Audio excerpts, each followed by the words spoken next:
नमस्कार दोस्तों, और स्वागत है आपका इस नई ऑडियो बुक में रिवायर योर माइंड। अगर आप यहाँ तक पहुँचे हैं तो शायद आपके मन में भी वही सवाल है जो हर उस इंसान के मन में आता है जो अपनी जिंदगी बदलना चाहता है। क्या मैं सच में बदल सकता हूँ? क्या मेरी सोच, मेरी आदतें, मेरा डर, यह सब सच में बदला जा सकता है? जवाब है हाँ। और इस सवाल का जवाब सिर्फ एक उम्मीद भरी बात नहीं है, यह विज्ञान से सिद्ध सच्चाई है। आपका दिमाग पत्थर नहीं है जो एक बार ढल गया तो हमेशा वैसा ही रहेगा। आपका दिमाग एक जीवित, बदलता हुआ नेटवर्क है, और इसे बदलने की क्षमता को विज्ञान की भाषा में कहते हैं न्यूरोप्लास्टिसिटी। चलिए एक कहानी से शुरू करते हैं। कल्पना कीजिए एक घने जंगल की। उस जंगल में कोई रास्ता नहीं है। अगर आपको एक तरफ से दूसरी तरफ जाना है तो आपको खुद रास्ता बनाना पड़ेगा, झाड़ियां काटनी पड़ेंगी, घास रौंदनी पड़ेगी। पहली बार यह बहुत मुश्किल लगेगा, लेकिन अगर आप रोज उसी रास्ते से गुजरें तो धीरे धीरे वहां एक पगडंडी बन जाएगी। और अगर आप सालों तक उसी रास्ते पर चलते रहें तो वह पगडंडी एक पक्का, चौड़ा रास्ता बन जाएगी जिस पर चलना अब बिल्कुल आसान होगा। लगभग अपने आप आपका दिमाग बिल्कुल वैसा ही जंगल है।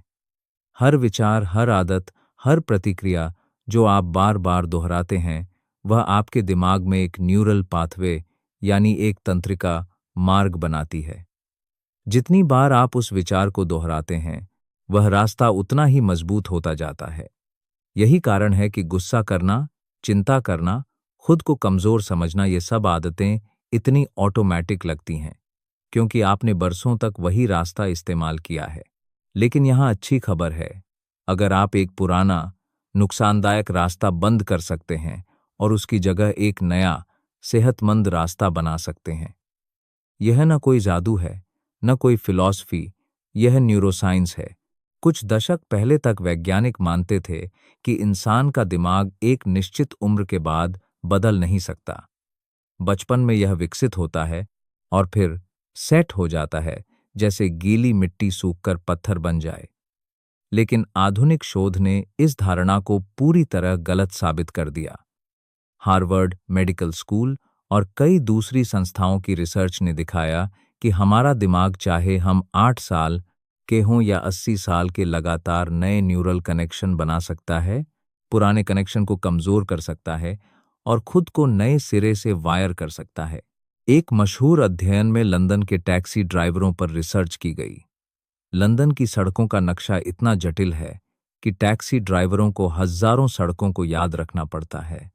जब वैज्ञानिकों ने इन ड्राइवरों के दिमाग को स्कैन किया तो पाया कि उनके दिमाग के हिप्पोकैम्पस वाले हिस्से, जो दिशा और याददाश्त से जुड़ा है, सामान्य लोगों से काफी बड़ा था।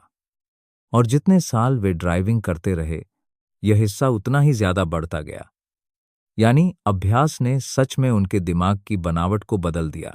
अब सोचिए, अगर बार बार सड़कें याद करने से दिमाग की बनावट बदल सकती है, तो बार बार वही डर, वही नेगेटिव सोच, वही आत्म संदेह दोहराने से भी दिमाग बदलता होगा।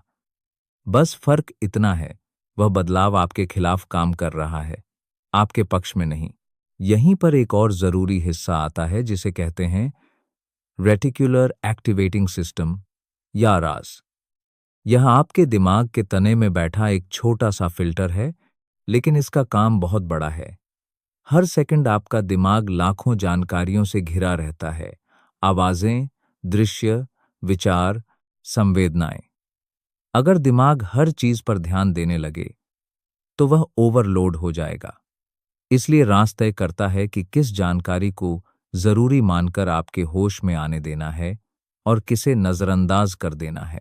और यह तय कैसे होता है, इसका बहुत बड़ा हिस्सा इस पर निर्भर करता है कि आप बार बार किस चीज पर ध्यान देते हैं, किस चीज के बारे में सोचते हैं, किस चीज को महत्वपूर्ण मानते हैं।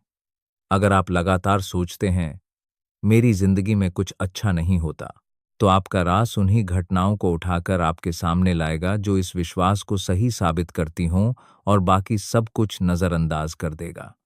इसी वजह से नकारात्मक सोच वाले लोगों को हमेशा लगता है कि दुनिया उनके खिलाफ है, क्योंकि उनका दिमाग शाब्दिक रूप से सिर्फ वही जानकारी छान रहा है जो उनकी सोच से मेल खाती है। लेकिन यही सिस्टम आपके लिए भी काम कर सकता है। अगर आप जानबूझकर अपना ध्यान बदलें, अगर आप खुद से बार बार कहें, मैं सीख रहा हूं, मैं आगे बढ़ रहा हूं, मुझ में क्षमता है, तो धीरे धीरे आपका रास उन्हीं मौकों, उन्हीं संभावनाओं को उठाकर आपके सामने लाना शुरू कर देगा जो इस नई सोच से मेल खाती हैं। यही है रिवायरिंग का असली मतलब। यह सिर्फ पॉजिटिव सोचने की बात नहीं है, यह जानबूझकर बार बार लगातार अपने दिमाग को एक नई दिशा में प्रशिक्षित करने की प्रक्रिया है, बिल्कुल वैसे जैसे जिम में मसल्स बनाते हैं। इस ऑडियोबुक के अगले हिस्सों में हम गहराई से समझेंगे कैसे पुरानी नुकसानदायक मानसिक आदतों को पहचानें, कैसे नई सोच के पैटर्न बनाएं और रोजाना की जिंदगी में इसे कैसे लागू करें, ताकि यह बदलाव सिर्फ एक विचार न रहे बल्कि आपकी असली जिंदगी का हिस्सा बन जाए।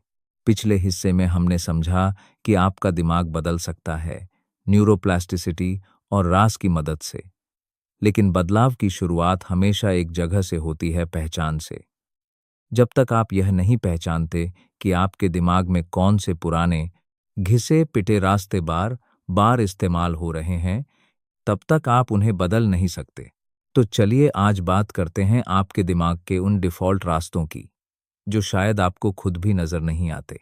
जरा सोचिए, सुबह उठते ही आपके मन में सबसे पहला विचार क्या आता है? किसी के लिए यह होता है, आज फिर वही थका देने वाला दिन शुरू। किसी के लिए, मैं इतना पीछे रह गया हूं, कब आगे बढ़ूंगा। किसी के लिए, काश मैं भी उन जैसा होता। ये विचार इतनी जल्दी, इतनी अपने आप आते हैं कि हमें लगता है यही हमारी असली सोच है, यही हमारा असली स्वभाव है। लेकिन सच यह है, ये सिर्फ वो रास्ते हैं जिन पर आपका दिमाग बरसों से चलता आया है। ये आपकी पहचान नहीं है, ये सिर्फ आपकी आदत है। यहाँ एक बहुत जरूरी हिस्सा समझना होगा, अमिगडला का। यह आपके दिमाग के बीचों बीच बैठा एक छोटा सा बादाम के आकार का हिस्सा है, और इसका मुख्य काम है खतरे को पहचानना और आपको बचाना। लाखों साल पहले जब हमारे पूर्वज जंगलों में रहते थे, तब अमिगडला का काम था शेर देखते ही भागो का सिग्नल देना। यह सिस्टम आज भी वैसे ही काम करता है, बस अब शेर की जगह आ गए हैं ऑफिस की डेडलाइन, किसी का ताना, सोशल मीडिया पर किसी की सफलता या भविष्य की अनिश्चितता।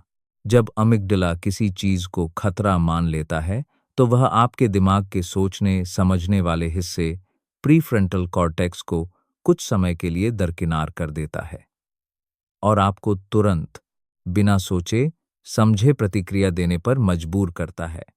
यही वजह है कि जब कोई हमें आलोचना करता है, तो हम सोच समझकर जवाब नहीं देते, बल्कि तुरंत बचाव में आ जाते हैं, या गुस्सा हो जाते हैं, या चुप होकर अंदर ही अंदर टूटने लगते हैं।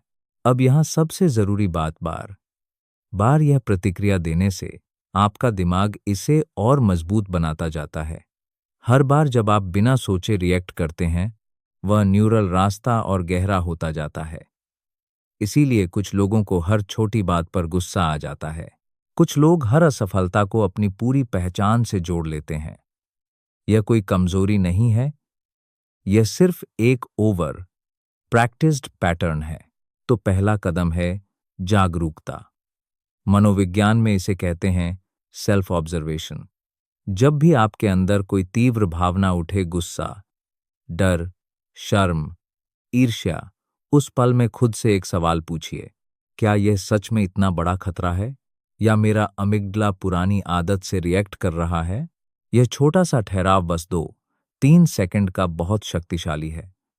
न्यूरोसाइंटिस्ट इसे कहते हैं द गैप, वह खाली जगह जो उत्तेजना स्टिमुलस और प्रतिक्रिया रिस्पॉन्स के बीच होती है। जितना आप इस गैप को बड़ा कर पाते हैं, उतना ही आप अपने पुराने रास्ते की जगह एक नया रास्ता चुनने की ताकत पाते हैं। अब बात करते हैं एक बहुत गहरी बौद्ध शिक्षा की। बुद्ध ने कहा था, जो कुछ भी हम हैं, वह हमारे विचारों का परिणाम है। यह हमारे विचारों पर आधारित है, यह हमारे विचारों से बना है। यह सिर्फ एक आध्यात्मिक बात नहीं है, यह न्यूरोप्लास्टिसिटी का ही एक प्राचीन वर्णन है। बौद्ध परंपरा में एक अवधारणा है, सांखारा, यानी वे मानसिक आदतें, वे संस्कार जो हम बार बार के अभ्यास से बनाते हैं। बुद्ध सिखाते थे कि ध्यान, मेडिटेशन के जरिए हम इन पुराने संस्कारों को देख सकते हैं, उनसे अपनी पहचान अलग कर सकते हैं और धीरे धीरे नए स्वस्थ संस्कार बना सकते हैं। यहाँ विक्टर फ्रैंकल की बात भी बहुत मौजूद है। नाजी यातना शिविरों की भयावह परिस्थितियों में रहकर भी उन्होंने एक गहरी सच्चाई खोजी, इंसान से सब कुछ छीना जा सकता है, सिवाय एक चीज के, किसी भी परिस्थिति में अपना नजरिया चुनने की आजादी। फ्रैंकल के लिए यह सिर्फ एक दार्शनिक विचार नहीं था, यह जीवन मरण का सवाल था। उन्होंने देखा कि जो लोग अपनी परिस्थिति को किसी अर्थ से जोड़ पाए, वे मानसिक रूप से टूटने से बच गए। जो लोग सिर्फ पीड़ा में डूबे रहे, वे टूट गए। यह हमें क्या सिखाता है? यह सिखाता है कि उत्तेजना और प्रतिक्रिया के बीच की वह गैप वही जगह है जहां इंसान की असली आजादी बसती है। और जितना आप उस गैप में जागरूकता के साथ ठहरना सीखते हैं, उतना ही आप अपने अमिग्डला के पुराने ऑटोमेटिक रिएक्शन से आजाद होते जाते हैं। तो आज से एक छोटा अभ्यास शुरू कीजिए। दिन में जब भी कोई तीव्र भावना उठे, बस उसे नाम दीजिए। मन ही मन कहिए, यह गुस्सा है, यह डर है, यह ईर्ष्या है। सिर्फ नाम देने से आपका प्रीफ्रंटल कॉर्टेक्स फिर से सक्रिय होता है और अमिग्डला का जोर कम होने लगता है। यह कोई जादुई तरीका नहीं है, लेकिन यह वैज्ञानिक रूप से सिद्ध है। इसे कहते हैं अफेक्ट लेबलिंग, और शोध बताते हैं कि सिर्फ भावना को नाम देने से दिमाग में उसकी तीव्रता कम हो जाती है। अगले हिस्से में हम बात करेंगे कैसे नए सकारात्मक न्यूरल रास्ते जानबूझकर बनाए जाएं, दोहराव और आदत बनाने का विज्ञान क्या कहता है, और रोजाना जिंदगी में इसे व्यावहारिक तरीके से कैसे लागू करें। तो चलिए, तैयार रहिए अगले हिस्से के लिए।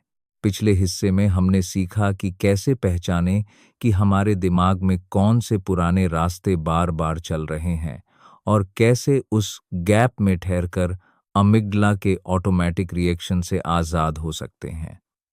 अब समय है अगले सबसे जरूरी कदम का, नए मजबूत सकारात्मक न्यूरल रास्ते जानबूझकर बनाना। याद कीजिए वह जंगल वाली कहानी। सिर्फ पुराना रास्ता बंद कर देना काफी नहीं है। अगर आप उस जगह कोई नया रास्ता नहीं बनाते, तो दिमाग वापस उसी पुरानी घिसी पिटी पगडंडी पर लौट आएगा, क्योंकि वह उसे सबसे आसान लगती है। दिमाग हमेशा कम मेहनत वाला रास्ता चुनता है, और पुराना रास्ता हमेशा नए से आसान होता है, कम से कम शुरुआत में। तो नया रास्ता कैसे बनाया जाए? इसका जवाब है दोहराव, लेकिन सिर्फ दोहराव नहीं, जानबूझकर ध्यानपूर्वक किया गया दोहराव। न्यूरोसाइंस में एक मशहूर सिद्धांत है जिसे कहते हैं हेब्स लॉ, यानी जो न्यूरॉन्स एक साथ फायर होते हैं वे आपस में जुड़ जाते हैं। Neurons that fire together wire together. जब भी आप एक नया विचार, एक नई प्रतिक्रिया बार बार दोहराते हैं, आपका दिमाग उन न्यूरॉन्स के बीच एक नया कनेक्शन मजबूत करता जाता है। शुरुआत में यह कनेक्शन कमजोर होता है, जैसे जंगल में घास पर बनी एक हल्की सी लकीर, लेकिन हर दोहराव के साथ यह लकीर गहरी होती जाती है। यहाँ एक बहुत जरूरी बात समझनी होगी, सिर्फ सोचने से बदलाव नहीं आता, अभ्यास से आता है। बहुत से लोग किताबें पढ़ते हैं, वीडियो देखते हैं, प्रेरणा से भर जाते हैं, लेकिन कुछ दिनों बाद वापस अपनी पुरानी आदतों पर लौट आते हैं। ऐसा क्यों होता है?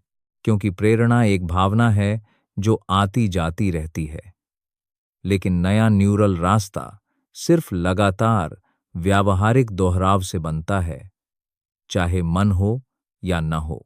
चलिए इसे व्यावहारिक बनाते हैं। मान लीजिए आपकी पुरानी आदत है किसी चुनौती का सामना करते ही खुद से कहना, मैं यह नहीं कर पाऊंगा। यह एक इतना पुराना, इतना गहरा रास्ता है कि यह विचार लगभग अपने आप आ जाता है। अब इसे बदलने के लिए सिर्फ यह सोचना काफी नहीं कि मुझे पॉजिटिव सोचना है। इसके लिए आपको एक ठोस, बार बार दोहराए जाने वाला विकल्प चाहिए। इसके लिए एक असरदार तरीका है इम्प्लीमेंटेशन इंटेंशन, यानी अगर तब की योजना। इसका फॉर्मूला है अगर एक्स होता है तो मैं वाई करूंगा। उदाहरण के लिए, अगर मेरे मन में आए मैं यह नहीं कर पाऊंगा तो मैं तुरंत खुद से कहूंगा मैंने पहले भी मुश्किल चीजें सीखी हैं, यह भी सीख लूंगा। शोध बताते हैं कि जब आप पहले से यह तय कर लेते हैं कि किसी ट्रिगर पर क्या करना है, तो आपका दिमाग उस नए विकल्प को चुनने की संभावना कहीं ज्यादा बढ़ा देता है, क्योंकि आपने पहले से ही एक वैकल्पिक रास्ता तैयार कर रखा है। अब बात करते हैं आदत बनाने के विज्ञान की। शोधकर्ता बताते हैं कि हर आदत 3 हिस्सों से बनती है: क्यू संकेत, रूटीन क्रिया और रिवॉर्ड इनाम। जब कोई संकेत मिलता है, दिमाग एक तय क्रिया करता है और उसके बाद कोई इनाम मिलता है, चाहे वह भावनात्मक राहत हो या कोई और संतुष्टि। यही चक्र बार बार दोहराकर आदत बन जाती है। तो अगर आपको एक नई मानसिक आदत बनानी है, जैसे कृतज्ञता का अभ्यास या आत्म करुणा से बात करने की आदत, तो आपको इस चक्र को जानबूझकर डिजाइन करना होगा। मान लीजिए आप हर सुबह चाय बनाते हैं। यह हो सकता है आपका क्यू। जैसे ही चाय बनाने खड़े हों, मन ही मन 3 चीजों के लिए आभार व्यक्त कीजिए। यह हुआ आपका रूटीन। और जब आप यह करते हैं, ध्यान दीजिए कि इससे आपके मन में कैसी हल्की, शांत भावना आती है। यही है आपका रिवॉर्ड, जो दिमाग को याद दिलाता है कि यह क्रिया दोहराने लायक है। यहाँ एक और जरूरी सत्य है, बदलाव कभी सीधी रेखा में नहीं आता। कुछ दिन आप बहुत अच्छा करेंगे, कुछ दिन आप वापस पुरानी आदत में फिसल जाएंगे। यह असफलता नहीं है, यह प्रक्रिया का हिस्सा है। बौद्ध शिक्षाओं में एक सुंदर उपमा है। मन को एक जंगली हाथी की तरह बताया गया है, जिसे प्रशिक्षित करने में समय लगता है। हाथी को प्रशिक्षित करने वाला महावत हाथी पर गुस्सा नहीं करता। जब वह भटक जाता है, वह धैर्य से बार बार उसे सही दिशा में वापस लाता है। आपको भी अपने मन के साथ यही करना है। जब आप पुरानी आदत में फिसलें, खुद पर गुस्सा करने के बजाय धैर्य से, बिना जजमेंट के, खुद को वापस नए रास्ते पर लाइए। विक्टर फ्रैंकल कहते थे कि इंसान की सबसे गहरी प्रेरणा किसी सुख की खोज नहीं, बल्कि किसी अर्थ की खोज है।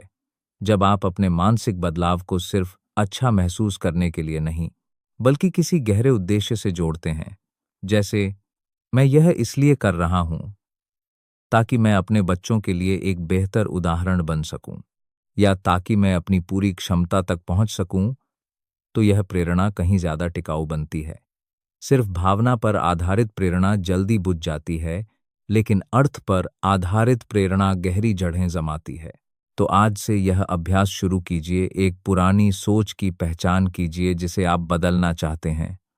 उसके लिए एक अगर तब योजना बनाइए और उसे किसी रोजमर्रा के क्यू से जोड़िए। छोटा शुरू कीजिए, लगातार दोहराइए और खुद के साथ धैर्य रखिए।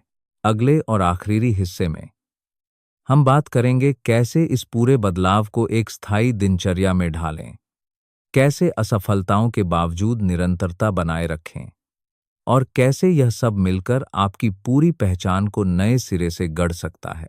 चलिए आखिरी हिस्से की ओर बढ़ते हैं।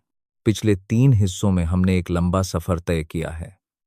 हमने समझा कि दिमाग बदल सकता है, हमने पहचाना कि पुरानी आदतें कैसे बनती हैं, और हमने सीखा कि नए सकारात्मक रास्ते जानबूझकर कैसे बनाए जाते हैं। अब समय है इस सब को जोड़ने का, ताकि यह सिर्फ जानकारी न रहे, बल्कि आपकी असली रोजमर्रा की जिंदगी का हिस्सा बन जाए। सबसे पहली बात जो समझनी जरूरी है, स्थायी बदलाव कभी भी एक बड़े नाटकीय फैसले से नहीं आता। यह आता है छोटे, लगातार, उबाऊ लगने वाले दोहराव से। हमारे समाज में अक्सर बदलाव को कुछ बड़ा, वीरतापूर्ण दिखाया जाता है, जैसे रात कोई पूरी तरह बदल जाए। लेकिन असली न्यूरोसाइंस कुछ और कहता है। नए न्यूरल रास्ते हफ्तों और महीनों के लगातार छोटे दोहराव से मजबूत होते हैं। इसलिए धैर्य कोई कमजोरी नहीं है, यह इस पूरी प्रक्रिया की सबसे बड़ी ताकत है। एक व्यावहारिक तरीका है जो बहुत कारगर साबित होता है। इसे कहते हैं हैबिट स्टैकिंग, यानी आदतों को एक दूसरे से जोड़ना। आप जो आदतें पहले से बना चुके हैं, जैसे सुबह उठना, ब्रश करना, चाय पीना, उनके साथ अपनी नई मानसिक आदत को जोड़ दीजिए। जैसे ब्रश करने के बाद मैं 2 मिनट शांत बैठकर 3 गहरी सांसें लूंगा और खुद से पूछूंगा, आज मैं किस चीज के लिए आभारी हूं। इस तरह नई आदत को किसी पुरानी पक्की आदत के सहारे खड़ा करने से उसके टिकने की संभावना कई गुना बढ़ जाती है। अब बात करते हैं एक बहुत जरूरी सच्चाई की, असफलता का सामना कैसे करें। जब आप बदलाव की राह पर चलते हैं तो ऐसे दिन जरूर आएंगे जब आप वापस पुरानी सोच में फिसल जाएंगे। आप फिर से गुस्सा करेंगे, फिर से खुद को कोसेंगे, फिर से डर के आगे झुक जाएंगे। यहाँ ज्यादातर लोग एक बड़ी गलती करते हैं, वे इस फिसलन को असफलता मान लेते हैं और खुद से कहते हैं, देखा, मैं बदल ही नहीं सकता, और पूरी कोशिश छोड़ देते हैं। लेकिन याद रखिए, न्यूरोप्लास्टिसिटी एक सीधी रेखा में नहीं चलती। पुराना रास्ता बरसों की मेहनत से बना है, वह एक झटके में मिटेगा नहीं। हर बार जब आप फिसलते हैं और फिर से खुद को नए रास्ते पर वापस लाते हैं, आप असल में उस नए रास्ते को और मजबूत कर रहे हैं। फिसलना असफलता नहीं है, फिसलने के बाद वापस लौटना ही असली अभ्यास है। विक्टर फ्रैंकल की एक गहरी सीख यहां फिर याद आती है।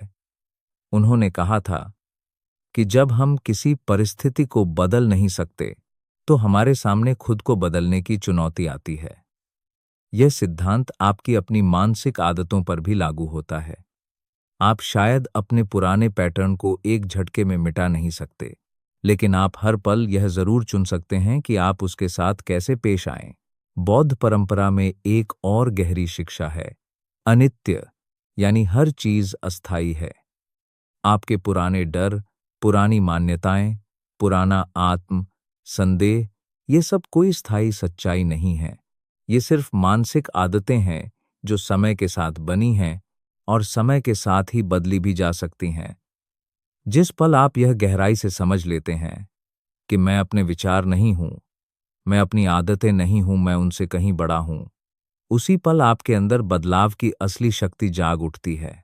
अब आखिर में 3 व्यावहारिक बातें जिन्हें आप आज से अपनी जिंदगी में उतार सकते हैं। पहली, रोजाना एक तय समय पर अपने मन को देखने का अभ्यास कीजिए। बस 5 मिनट। कोई भी विचार आए, उसे जज किए बिना सिर्फ देखिए, नाम दीजिए और आगे बढ़ने दीजिए। यह अभ्यास आपके प्रीफ्रंटल कॉर्टेक्स को मजबूत करता है और आपको अपने विचारों से एक स्वस्थ दूरी बनाना सिखाता है। दूसरी, हर बार जब आप पुरानी आदत में फिसलें, खुद से करुणा के साथ बात कीजिए। कठोरता से खुद को कोसना दिमाग को डिफेंसिव बना देता है, जिससे अमिग्डला और सक्रिय हो जाता है। लेकिन आत्म करुणा दिमाग को शांत करती है और उसे सीखने की स्थिति में वापस लाती है। तीसरी, अपने बदलाव को किसी बड़े अर्थ से जोड़िए। सिर्फ मुझे बेहतर महसूस करना है काफी नहीं है। पूछिए खुद से, मैं यह बदलाव किसके लिए, किस उद्देश्य के लिए ला रहा हूं। जब आपका बदलाव किसी गहरे अर्थ से जुड़ा होता है, तब वह मुश्किल दिनों में भी आपको आगे बढ़ने की ताकत देता है। दोस्तों, याद रखिए, आपका दिमाग एक बगीचे की तरह है। आप उसमें जो बीज बार बार बोते हैं, वही बढ़ते हैं। अगर आपने अब तक बिना जाने समझे डर, संदेह और नकारात्मकता के बीज बोए हैं, तो आज से आप जानबूझकर धैर्य के साथ नए बीज बो सकते हैं, साहस के, आत्म विश्वास के, शांति के। यह काम एक दिन में नहीं होगा, लेकिन हर छोटा कदम मायने रखता है। आपका दिमाग बदल सकता है, आपकी सोच बदल सकती है और इसके साथ आपकी पूरी जिंदगी बदल सकती है। यह यात्रा आज से शुरू होती है, एक सांस, एक विचार, एक पल में। धन्यवाद कि आपने यह पूरा सफर मेरे साथ तय किया। अगर यह ऑडियो बुक आपके लिए मददगार रही हो तो इसे उन लोगों के साथ ज़रूर साझा कीजिए जिन्हें इसकी ज़रूरत हो सकती है।